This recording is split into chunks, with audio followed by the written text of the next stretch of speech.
الحمد لله نحمده ونستعينه ونستغفره ونؤمن به ونتوكل عليه ونعوذ بالله من شرور أنفسنا ومن سيئات أعمالنا من يهده الله فلا مضل له ومن يضلله فلا هادي له ونشهد أن لا إله إلا الله وحده لا شريك له ونشهد أن سيدنا ومولانا محمدا عبده ورسوله أما بعد فأعوذ بالله من الشيطان الرجيم بسم الله الرحمن الرحيم يا أيها الذين آمنوا إذا قمتم إلى الصلاة فاغسلوا وجوهكم وأيديكم وقال تبارك وتعالى في مقام آخر عن ابن عباس رضي الله تعالى عنهما أن رسول الله صلى الله عليه وآله وسلم رأى حطما من ذهب في يد رجل فنزعه وطرحه وقال يعمد أحدهم إلى جمرة من نار فيجعلها في يده فقيل لرجل بعدما ذهب رسول الله صلى الله عليه وآله وسلم خذ ختمك انتف به قال لا والله لا أخذه أبدا وقد طرحه رسول الله صلى الله عليه وآله وسلم رواه مسلم إن الله وملائكته يصلون على النبي يا أيها الذين آمنوا صلوا عليه وسلموا تسليما اللهم صل على محمد وعلى آل محمد كما صليت على إبراهيم وعلى آل إبراهيم إنك حميد مجيد اللهم بارك على محمد وعلى آل محمد كما باركت على إبراهيم وعلى آل إبراهيم إنك حميد مجيد اما بعد میرے بزرگوں اور ساتھیوں، پچھلے جمعے اور اس سے پہلے جمعے 2 جمعے ہم نے وضو کے متعلق باتیں کی تھیں۔ میرے دوستو، آج ہم نے غسل کے متعلق چند ضروری باتیں آپ سے کرنی ہیں، اور اس کے بعد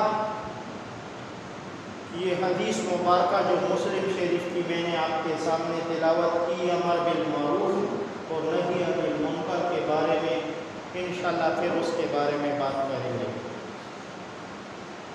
میرے دوستو، غسل جب انسان پر فرض ہو جاتا ہے یا واجب ہو جاتا ہے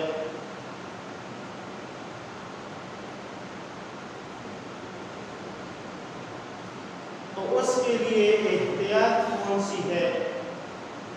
وہ احتیاطی تدابیر جو ہیں، احتیاطی باتیں وہ کون سی ہیں، وہ بھی تھوڑی سی مختصر سی عرض کرنی ہے۔ میرے دوستو، عورتوں کے لیے یہ ایک ضروری مسئلہ ہے کہ جب انہوں نے ناخنوں پہ ناخن پالش لگائی ہو تو ان کا غسل نہیں ہو۔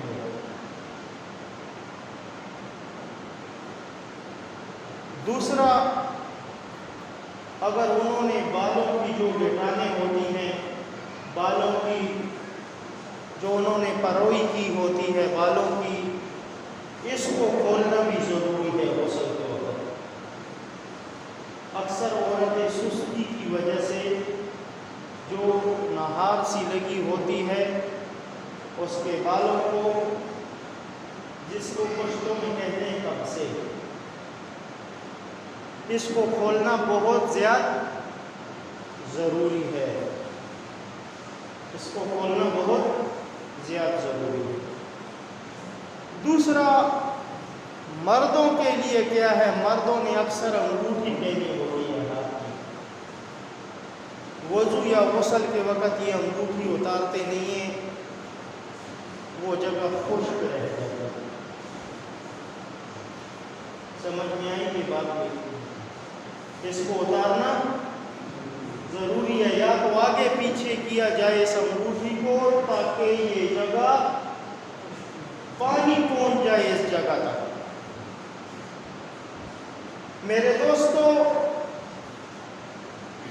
اب انسان غسل کے لیے آتا ہے تو اسے چاہیے کہ وہ نجاست اپنی بالکل صاف کرے، پانی سے دھوئے اس کو، یہ ایک سنت عمل ہے،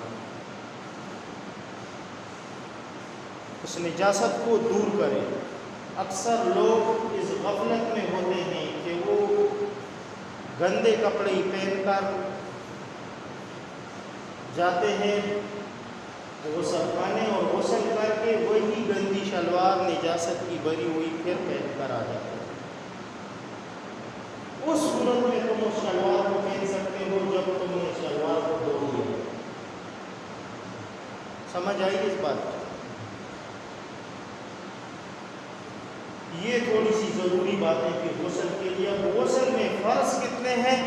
تو غسل میں 3 فرض ہیں۔ ایک فرض ہے کلی کرنا، اور کلی ایسے نہیں روزہ ہو تو کلی کی جائے، اگر روزہ نہیں ہے تو غرغرے کرو گے پورے، صحیح ہے؟ اگر روزہ نہیں ہے تو غرغرے کرو گے۔ دوسرا فرض جو ہے غسل میں وہ ہے ناک میں پانی ڈالنا، یہ کچی ہڈی جو ہے یہاں تک یہ پانی پہنچے۔ تیسرا فرض جو ہے غسل میں وہ تمام بدن کو دھونا، تمام بدن کو دھونا۔ پہلا فرض کیا ہے؟ کلی کرنا، دوسرا فرض ناک میں پانی ڈالنا، تیسرا فرض پورے بدن پر پانی بہانا۔ یہ 3 فرض ہیں غسل میں، اور غسل میں سنتیں جو ہیں یہ 5 سنتیں ہیں غسل میں۔ دونوں ہاتھوں کو گھٹنوں تک دھونا، دوسرا استنجا کرنا، جس جگہ پر گندگی اور نجاست لگی ہوئی ہے اس جگہ کو دھونا، یہ سنت عمل ہے۔ تیسری سنت غسل کی ہے ناپاکی دور کرنا، اس کی نیت کرنا، ناپاکی دور کرنے کی نیت کرنا، ناپاکی دور کرنے کی نیت کرنا۔ چوتھا سنت عمل جو ہے یہ غسل میں، غسل سے پہلے وضو کرنا، پورا تمام وضو غسل سے پہلے کرنا۔ 5واں سنت عمل جو ہے یہ تمام بدن پر 3 مرتبہ پانی بہانا ہے، تمام بدن پر 3 مرتبہ پانی بہانا، تاکہ بال برابر بھی خشک جگہ نہ رہے۔ یہ تو انسان کے دھونے کے اندام ہیں جس سے اس کا غسل کامل ہو جائے گا، جس سے اس کا غسل پورا کامل ہو جائے گا۔ میرے دوستو، اب آتے ہیں اس روایت کی طرف جو روایت میں نے آپ کے سامنے تلاوت کی۔ یہ حضرت عبداللہ ابن عباس رضی اللہ تعالیٰ عنہ سے روایت ہے۔ یہ عباس کون سا ہے؟ یہ حضور نبی کریم صلی اللہ علیہ وآلہ وسلم کا چاچا ہے۔ کون ہے؟ حضور نبی کریم صلی اللہ علیہ وآلہ وسلم کا چاچا زاد بھائی ہے، چاچا کا بیٹا ہے عباس، ابن عباس ہے، عباس کا بیٹا ہے۔ عباس حضور نبی کریم صلی اللہ علیہ وآلہ وسلم کے چاچا تھے۔ عربوں میں اکثر یہ دستور ہوتا تھا 5 بھائی ہیں تو 5 بھائیوں کے بھی ایک ہی نام ہوتے تھے، 5 بہنوں کے بھی ایک ہی نام ہوتے، ایسا بھی ہوتا تھا۔ یہ عباس رضی اللہ تعالیٰ عنہ کے بیٹے ہیں جو حضور نبی کریم صلی اللہ علیہ وسلم کا چچا ہے۔ وہ روایت کرتے ہیں کہ ایک مرتبہ رسول اللہ صلی اللہ علیہ وآلہ وسلم نے ایک شخص کے ہاتھ میں سونے کی ایک انگوٹھی دیکھی. ایک شخص کے ہاتھ میں سونے کی انگوٹھی دیکھی. حضور نبی کریم صلی اللہ علیہ وآلہ وسلم نے سونے کا کوئی بھی زیور پہننا کسی بھی مسلمان مرد کے لیے یہ جائز نہیں ہے. اس حدیث مبارکہ کی طرف آتے ہیں. ایک اور حدیث بھی ہے، لیکن جو مفہوم ہم نے بیان کرنا ہے حدیث مبارکہ کا وہ یہ ہے کہ جب حضور نبی کریم صلی اللہ علیہ وآلہ وسلم نے اس کے ہاتھ میں انگوٹھی دیکھی تو وہ انگوٹھی اس سے لی آقا علیہ الصلوۃ والسلام نے اور زمین پر ماری. سونے کی انگوٹھی اس سے لی اور زمین پر ماری. صحابہ کرام رضوان اللہ تعالی علیہم اجمعین حضور نبی کریم صلی اللہ علیہ وسلم کے حکم کو ایسا مانتے تھے، ایسی محبت تھی آقا علیہ الصلوۃ والسلام کے ساتھ کہ اگر کوئی بات حضور نبی کریم صلی اللہ علیہ وآلہ وسلم کی زبان مبارک سے نکل جائے تو صحابہ اس کو پورا مانتے تھے، پورا عمل کرتے تھے اس پر. جب حضور نبی کریم صلی اللہ علیہ وآلہ وسلم نے وہ انگوٹھی پھینکی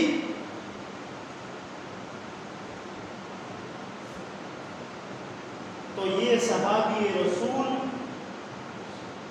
انہوں نے حضور نبی کریم صلی اللہ علیہ وآلہ وسلم سے یہ نہیں پوچھا کہ اللہ کے محبوب یہ کیوں، یہ نہیں کہا کہ یہ کیوں. اب اور صحابہ اس سے کہہ رہے ہیں کہ یہ انگوٹھی آقا علیہ الصلوۃ والسلام نے آپ کے ہاتھ سے پھینکی ہے، لیکن اس کا مطلب یہ نہیں ہے کہ یہ انگوٹھی تم اٹھاؤ گے نہیں، بلکہ یہ انگوٹھی تم سے اس وجہ سے پھینکی ہے کہ سونا مرد کے لیے حرام ہے، جائز نہیں ہے. یہی انگوٹھی تم اٹھا کر بیچ ڈالو کسی اور جگہ میں، یہ پیسے استعمال کر لینا گھر میں. لیکن اس صحابی کے یہ الفاظ سنو، انہوں نے کہا کہ میرے ماں باپ خاتم النبیین صلی اللہ علیہ وآلہ وسلم پر قربان ہوں، ایک چیز انہوں نے پھینکی ہے میری انگلی سے لے کر، میری کیا مجال کہ میں اس کو اٹھاؤں گا، میری کیا مجال کہ میں اس کو اٹھاؤں گا. کیسا تقویٰ تھا صحابہ میں. وہ سونے کی انگوٹھی انہوں نے نہیں اٹھائی، بالکل نہیں اٹھائی، آج بھی نہیں لگایا اس کو. کیوں؟ کہ ایک چیز اللہ کے محبوب نے فرما دیا کہ حرام ہے تو وہ حرام ہے. وہ کیا ہے؟ حرام ہے. ایمان سے کہو، ہم لوگ جب اپنے بچوں کی منگنیاں کرتے ہیں تو کیا کرتے ہیں؟ لڑکوں کے لیے سونے کی انگوٹھی نہیں بنواتے، بناتے ہی نہیں بنواتے. جبکہ ہم لوگوں کو پتہ ہے کہ مرد پر یہ سونا حرام ہے، مرد کے لیے زیور جائز نہیں ہے سونے کا. لیکن کیا کسی کو پتہ نہیں ہے اس بات کا؟ سب کو پتہ ہے، جان بوجھ کر ایسا کرتے ہیں. ایسا کوئی شخص نہیں ہوگا، میں کہتا ہوں معاشرے میں، جس کو یہ پتہ نہ ہو کہ مرد کے لیے سونا حرام ہے. ہوگا کوئی ایسا؟ لیکن اس کے باوجود اپنی رسموں میں آ کر ہم اللہ کے اور اس کے رسول کے حکم کو بالکل بھول چکے ہیں، بالکل بھول چکے ہیں. مجھے یہاں پر بخاری کی ایک روایت یاد آئی، ترمذی شریف نے بھی نقل کی ہوئی ہے، عبداللہ ابن مسعود رضی اللہ تعالیٰ عنہ کی ایک روایت. حضور نبی کریم صلی اللہ علیہ وآلہ وسلم نے ایک مرتبہ فرمایا کہ یہ بنی اسرائیل میں یہ گناہ کیوں عام ہوئے، یہ کیوں عام ہوئے؟ تو فرمایا یہ اس وجہ سے کہ ایک شخص غلطی کر رہا ہے، غلط کام کر رہا ہے، اور دوسرا شخص اسے ایک مرتبہ سمجھاتا ہے کہ بھائی یہ کام غلط ہے یا یہ حرام ہے، یہ جائز نہیں ہے،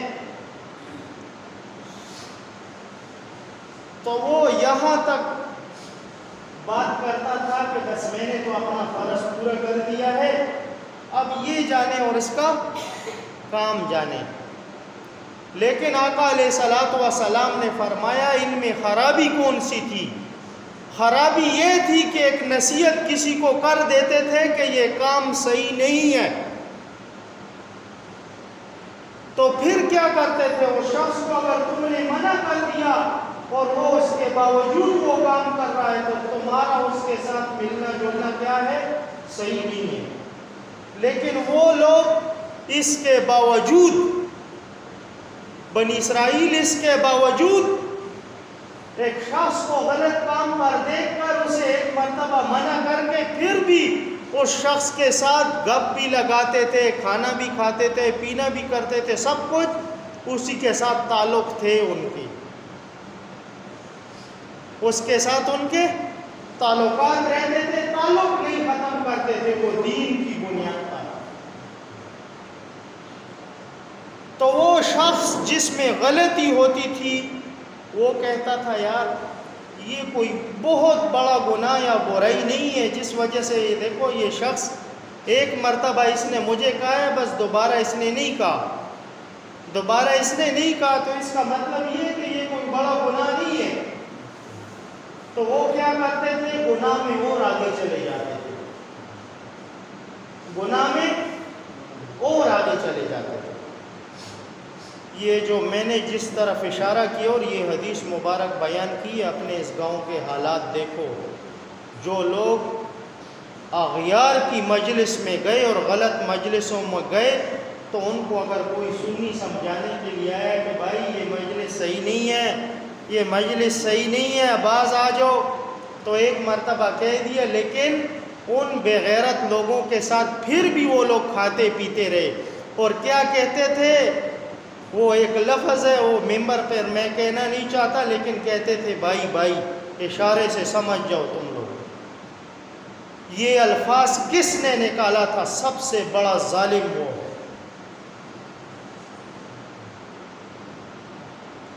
یہ بنی اسرائیل کی خرابیاں پیدا کرنے والے لوگ، ان کی وجہ سے ہمارے اس گاؤں کا ماحول تباہ و برباد ہو گیا، لوگوں کے عقائد گئے، تباہ ہو گئے اور غرق ہو گئے۔ وہ اپنے مذہب کو، اپنے عقیدے کو بھی کھو بیٹھے، پھر ان کو پھر یہ پتہ نہیں ہے کہ سنی ہونے کا مطلب کیا ہے، اپنا سنی ہونے کا مطلب بھی کھو بیٹھے۔ اس کی وجہ کیا ہے؟ اس کی وجہ یہی ہے جو کہتے ہیں کہ بھائی بھائی۔ یہ میرا جملہ آپ کو سمجھ میں آ رہا ہے یا نہیں آ رہا؟ کسی کو نہیں آتا تو پوچھ سکتا ہے مجھ سے۔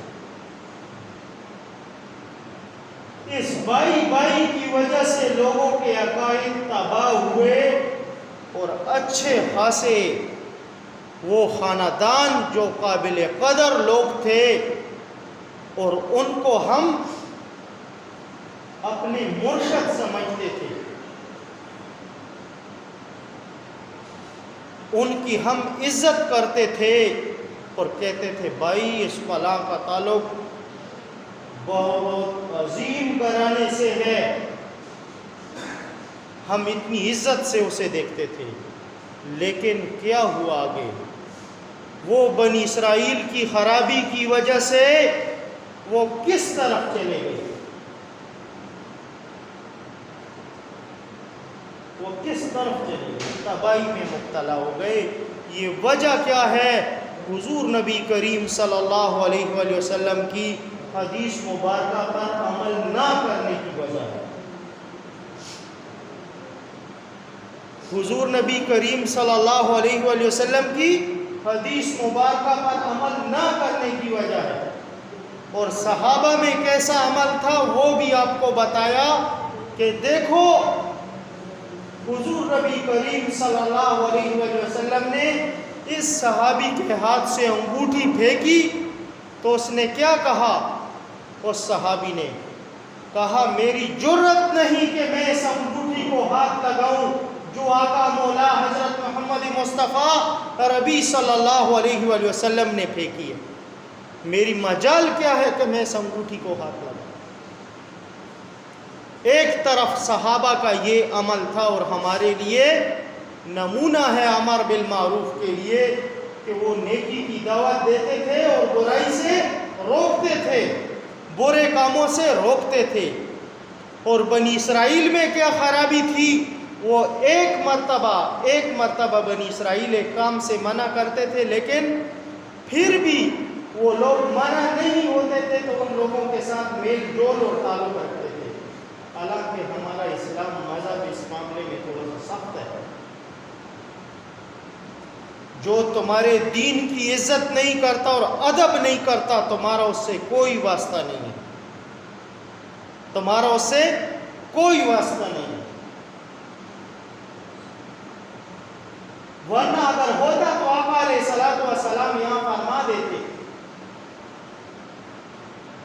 لیکن اس حدیث مبارکہ میں آقا علیہ السلام نے کیا فرمایا کہ بنی اسرائیل میں ایک خرابی تھی۔ وہ خرابی کون سی تھی؟ برائی کو دیکھتے تھے، ایک مرتبہ منع کرتے تھے، اگر منع نہ ہو تو انہی لوگوں کے ساتھ میل جول رکھتے تھے، اور اس میل جول کی بنیادی وجہ اور فساد اس سے کیا بنتا تھا کہ وہ شخص سوچتا تھا کہ یہ کام اتنا غلط نہیں ہے، اس وجہ سے یہ شخص مجھ سے میل جول رکھ رہا ہے اور کھا پی رہا ہے۔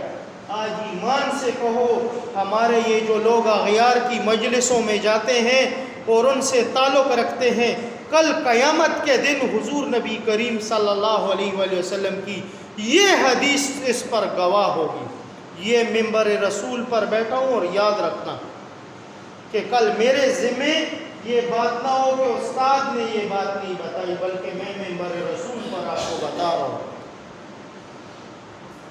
کہ ایک شخص میں غلطی ہے، خرابی ہے، اس کو نصیحت کرو، محبت سے اور عاجزی سے اسے کہو۔ یہ نہیں ہے کہ میں کہتا ہوں نعوذ باللہ کہ تم ان کو گالیاں دو یا ان کو مارو پیٹو، نہیں، محبت کے ساتھ، محبت اور امن کے ساتھ ان کو دعوت دو صحیح طریقے کی، اور اس غلطی کا احساس اسے دلاؤ۔ لیکن یہ نہیں ہے کہ تم ان سے خاندانی رشتے جوڑ کر بیٹھ جاؤ، یہ نہیں ہے کہ تم اپنی بیٹیاں ان میں نکاح کرنا شروع کر دو۔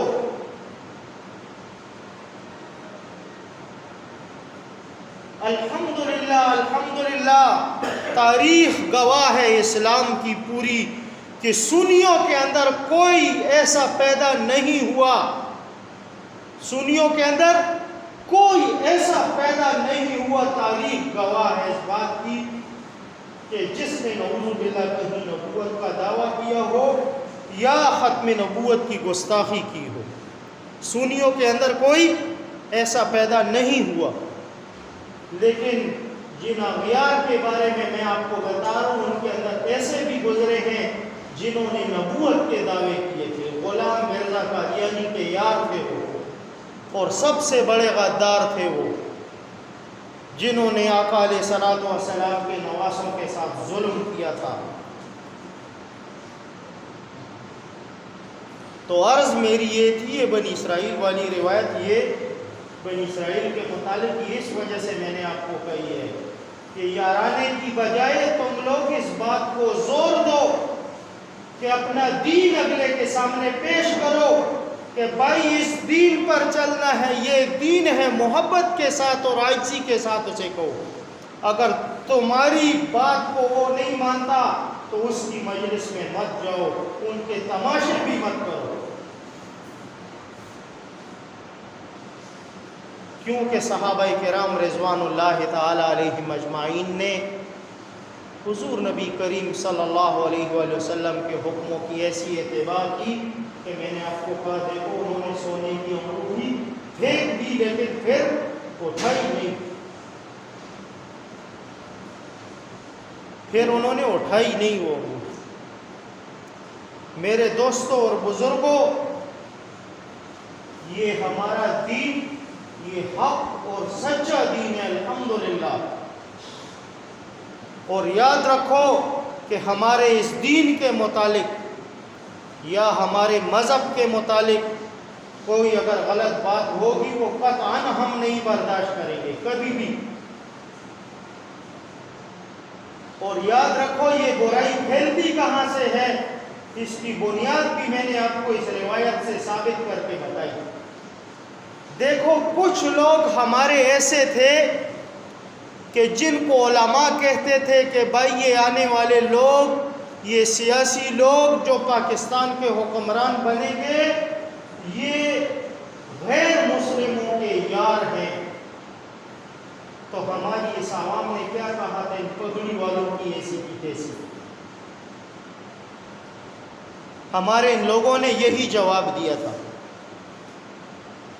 آج بتاؤ ایک شخص حضرت علی رضی اللہ تعالیٰ عنہ، جن کے بارے میں حضور نبی کریم صلی اللہ علیہ وآلہ وسلم نے فرمایا من کنت مولا فہذا علی و مولا، فرمایا جو شخص مجھے اپنا دوست، اپنا بڑا مانتا ہے تو وہ علی کو بھی اپنا دوست اور اپنا بڑا مانے۔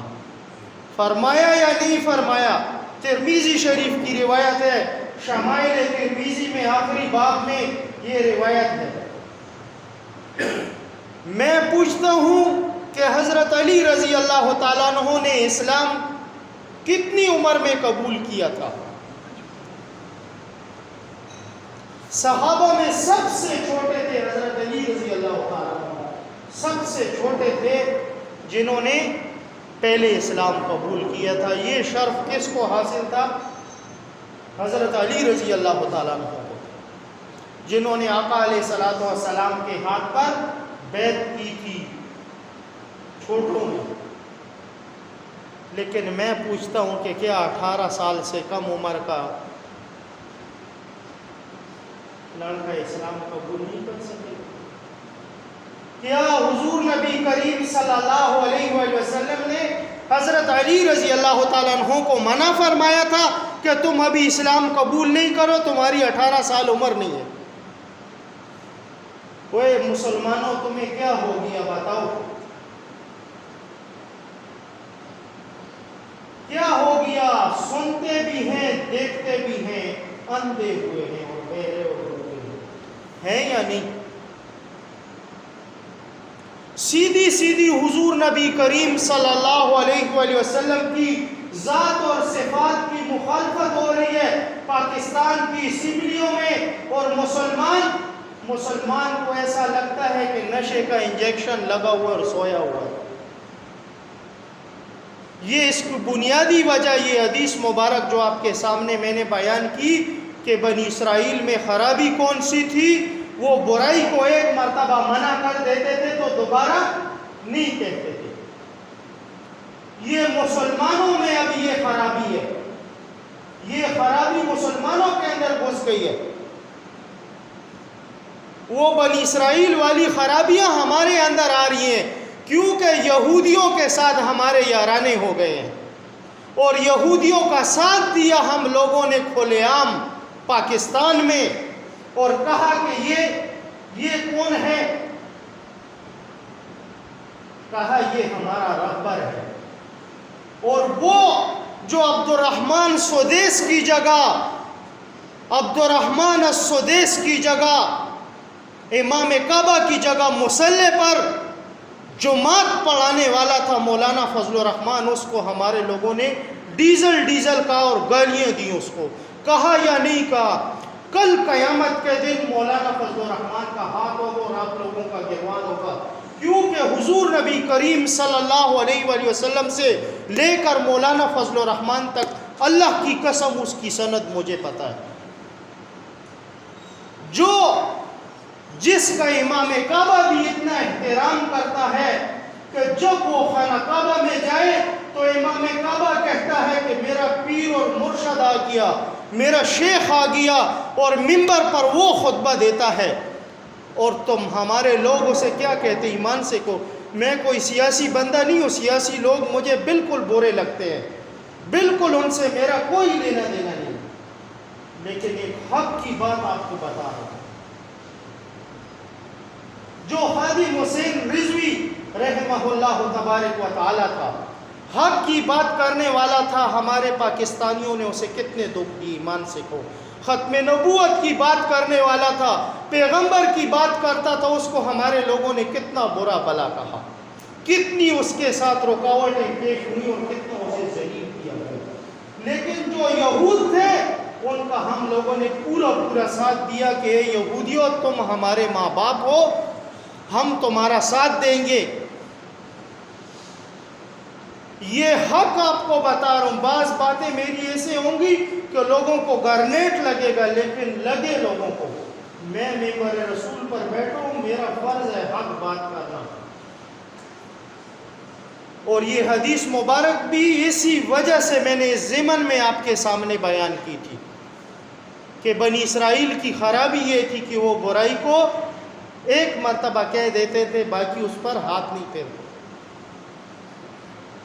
یاد رکھو کہ یہ الفاظ میرے نہیں ہیں، حضور نبی کریم صلی اللہ علیہ وآلہ وسلم نے فرمایا تھا العلماء ورثۃ الانبیاء۔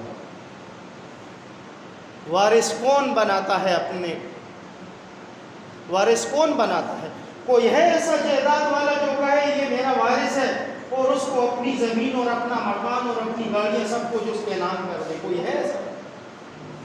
لیکن آقا مولا حضرت محمد مصطفیٰ اور ابی صلی اللہ علیہ وآلہ وسلم کی وراثت کون سی چیز تھی؟ یہ دین اسلام تھا اور یہ علماء ہیں، یہ وارث ہیں آقا علیہ الصلوۃ والسلام کے، اور ہم لوگ انہی علماء کی توہین کرتے ہیں اور ان کی گستاخیاں کرتے ہیں، ان کے پیچھے گالیاں دیتے ہیں یا نہیں دیتے؟ کل قیامت کو ہمارا کیا حال ہوگا؟ کل قیامت کو ہم اللہ کے نبی کے سامنے کون سا چہرہ لے کے جائیں گے؟ بتاؤ مجھے، کون سا چہرہ لے کے جائیں گے؟ میرے دوستو یاد رکھو، بری صحبت جو ہے، غلط لوگوں کی صحبت، اس کے بارے میں قرآن عظیم و شان میں میرے رب نے بھی فرمایا، میرے رب نے بھی فرمایا کہ تم غلط لوگوں کی صحبت میں جاؤ گے، اس کا اثر تم پر ہوگا، اور اگر قد افلح من تزکا پر تم عمل کرو گے تو فلاح اور کامیابی پاؤ گے، تزکیہ نفس تم حاصل کرو گے تو کامیابی پاؤ گے، کامیابی پاؤ گے۔ لیکن اگر مجھے پتا بھی ہے پھر بھی جان بوجھ کر ایسا کروں تو کیا ہوگا کل قیامت کو؟ کل قیامت کو کیا ہوگا ہمارا؟ ہم آقا علیہ الصلوۃ والسلام کے سامنے کون سا چہرہ لے کر جائیں؟ بعض لوگ مجھے اکثر کہتے ہیں استاد جی تمہیں ایک ہی بات پتہ ہے، بس داڑھی کے بارے میں لگے رہتے اور کوئی بات تم نہیں کرتے۔ بعض لوگ اکثر مجھے کہتے استاد جی تم یا داڑھی کے بارے میں لگے رہتے ہو یا شلوار کے بارے میں لگے رہتے ہو کہ یہ گھٹنوں سے نیچے ہوتی ہے اور ٹخنوں سے یہ اوپر ہونی چاہیے، اور ایک ہی بات تم بیان کرتے اور نہیں کرتے۔ یہ بات میں معاشرے کی اس بگاڑ کو دیکھ کر بار بار اس وجہ سے بیان کرتا ہوں کہ کل قیامت کے دن آپ کی وجہ سے میں ذلیل و رسوا نہ ہو کہیں، کل قیامت کے دن آپ کی وجہ سے کہیں مجھے جہنم کا راستہ نہ اپنانا پڑ جائے۔ میں تو اپنا فرض پورا کروں، تم جانو اور تمہارا کام جانے۔ میں تو بار بار تمہیں امر بالمعروف کی دعوت دیتا رہوں گا، نہی عن المنکر سے میں تو تمہیں برائی سے روکتا رہوں گا اور نیکی کی دعوت دیتا رہوں گا، یہ تو میرا فرض ہے۔ اگر نہیں دوں تو کل قیامت کو تمہاری وجہ سے میں ذلیل اور رسوا ہو جاؤں گا۔ میرے دوستو تو یہ بات کی ابتدا اس حدیث مبارک سے ہوئی تھی۔ اب ہم آتے ہیں اپنے اس مسئلے کی طرف کہ نیکی کی دعوت دینا اور برائی سے روکنا۔ میرے دوستو اس جمعے میں نے ابتدا میں آپ کو غسل کے متعلق بتایا، پھر بھی آپ کو بتا دوں کہ غسل میں 3 فرض اور 5 سنتیں ہیں، 3 فرض اور 5 سنتیں ہیں۔ اگر ان 3 فرائض میں سے ایک بھی فرض آپ سے رہ جائے تو تمہارا غسل کامل نہیں. بال برابر جگہ خشک رہ جائے تو تمہارا غسل کامل نہیں ہے. اگر تم نے ناک میں پانی نہیں ڈالا تمہارا غسل کامل نہیں ہے. اگر تم نے ایک تو انسان کا روزہ ہے اور روزے کی وجہ سے وہ صرف کولی کرتا ہے, منہ میں پانی گھماتا ہے, لیکن اگر تمہارا روزہ نہیں ہے تو تم پر فرض ہے کہ تم غرغرہ کرو, غرغرے کرو. تم میرے دوستو یہ غسل کے فرائض ہیں, اور وہ 5 سنتیں غسل کی کہ ہاتھ گٹوں تک دھونا, نجاست کو دور کرنا, ناپاکی کی نیت کرنا, تمام بدن پر 3 مرتبہ پانی بہانا, یہ غسل کے فرائض ہیں, یہ غسل کی سنتیں ہیں.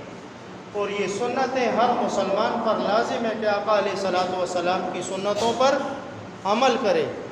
میرے دوستو, اور حرام کے متعلق آپ کو میں نے ایک حدیث مبارک سنائی انگوٹھے کی. یاد رکھو کہ مرد کے لیے سونا حرام ہے, سونے کا زیور مرد کے لیے کیا ہے, یہ حرام ہے. اور ایک چیز مسلمان کے لیے حرام ہے, اور اس حرام کو چھوڑنے کی وجہ سے اگر تمہارا رشتہ کسی کے ساتھ نہیں ہوتا تو قطعاً نہ ہو, لیکن میرا رب تو ناراض نہیں ہوگا تم سے کم سے کم. آج ہم لوگ منگنیاں کرتے ہیں اور اس کو ہم نے فرض بنایا ہوا ہے کہ لڑکے کو انگوٹھی خواہ مخواہ پہنائی جائے گی, ورنہ نہیں ہے تو یہ منگنی نہیں ہوتی. تو یاد رکھو کہ ایک طرف میرے رب کا حکم ہے اور آقا علیہ الصلوۃ والسلام کا ارشاد بھی ہے, اور اس سب کو ٹھکرا کر ہم کیا کرتے ہیں, اپنے خاندانی رشتے بحال کرتے ہیں. تمہارے خاندانی رشتے تا قیامت تک کبھی بھی بحال نہیں ہوں گے جب تک تم حضور نبی کریم صلی اللہ علیہ وسلم کی سنتوں پر عمل نہیں کرو گے. اختلاف بھی رہے گا, جھگڑے ہی رہیں گے خاندانوں میں. کیوں رہیں گے؟ اس وجہ سے کہ حضور نبی کریم صلی اللہ علیہ وسلم کے دیے ہوئے حکم پر جان بوجھ کر رد کرنا, تو کیا تمہیں خوشی نصیب ہوگی یا ذلیل ہوگے پھر؟ یہ یاد رکھو, یہ باتیں کڑوی تو ہیں لیکن ان کو اپنے سینے سے لگاؤ. جو بزرگ بیٹھے ہوئے ان کے بچوں کی منگنیاں ہوں تو ان منگوٹھیوں سے, اور لڑکیوں کی منگنیاں ہوں ان منگوٹھیوں سے جان چھڑاؤ. بالکل یہ سنت کے خلاف کام ہے. حضور نبی کریم صلی اللہ علیہ وسلم نے صحابی کے ہاتھ سے انگوٹھی پھینکی, تم تو عام انسان ہو. اور صحابہ میں کتنی غیرت تھی کہ اس صحابی نے کہا کہ میری مجال کیا ہے کہ میں اس انگوٹھی کو ہاتھ لگاؤں جو حضور نے پھینکی ہے. تو اس پر عمل ہوگا انشاءاللہ یا نہیں ہوگا؟ یہ سب اپنے دلوں میں عہد کرو کہ آج کے بعد یہ بنی اسرائیل کی رسم ہم لوگوں سے ختم ہوگی انشاءاللہ. وآخر دعوانا الحمدللہ رب العالمین.